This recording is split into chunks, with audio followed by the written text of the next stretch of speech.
over the years of our development, we've had, we have to put a new team together. We had to put a new technology in place. We had to, do everything, buy desks and chairs and computers, and so it's this culture of everybody coming together, wanting to do something great, not having the tools yet to do it, and to express themselves. So it was, it was kind of a long road. It took longer than I think anyone really thought to put all that together.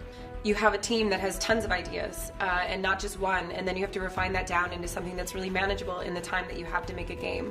So that's a little bit daunting, when you have all the choices in the world, how do you choose, well, this is the one thing that we're going to do? The Respawn culture really is about no nonsense.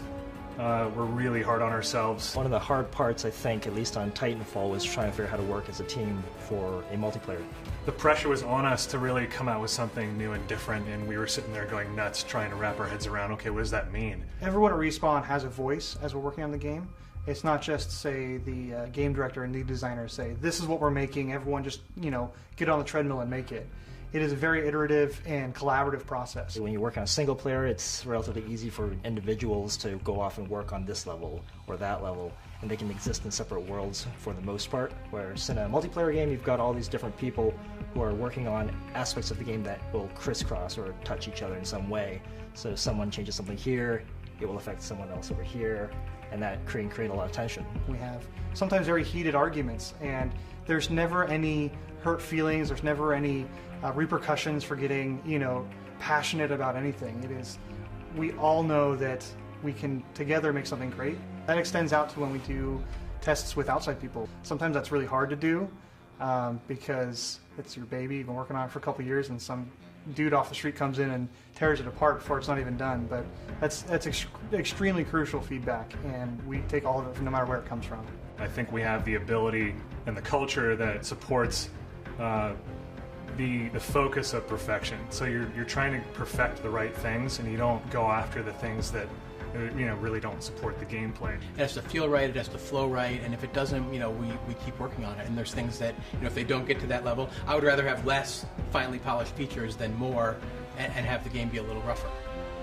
I think there did come a time where we were, kind of coalesced everything into, okay, this is good, this is fun, and we saw the, kind of the seeds of what would become Titanfall. And so the first Titan, pre-viz was an actual maquette, a 1/6 scale doll that I had encased in a dive suit, and then we said, scratch that, why can't we make these really big and play with scale as well? But at the same time, here's the tricky part, we have to try and keep it not alienating to people who are used to playing first-person shooters and a particular kind of first-person shooters. So we thought, how can we do that? So that was partly the problem of finding a new, larger design space, being able to create more exotic abilities and weapons and things like that. We could see the visual of a grunt next to a Titan and how powerful that could look, how powerful this giant can look, taking cover on a building.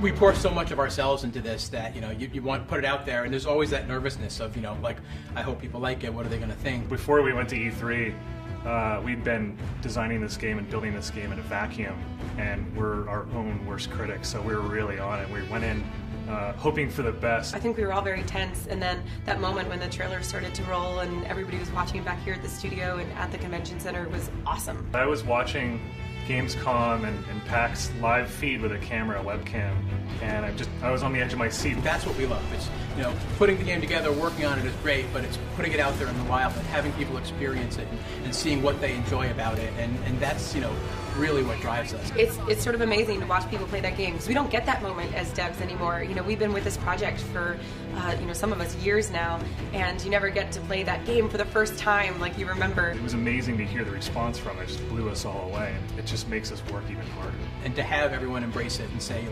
we understand, it's familiar, yet it kind of pushes the boundaries, and I get this, and I want more of it, and it's great for the team.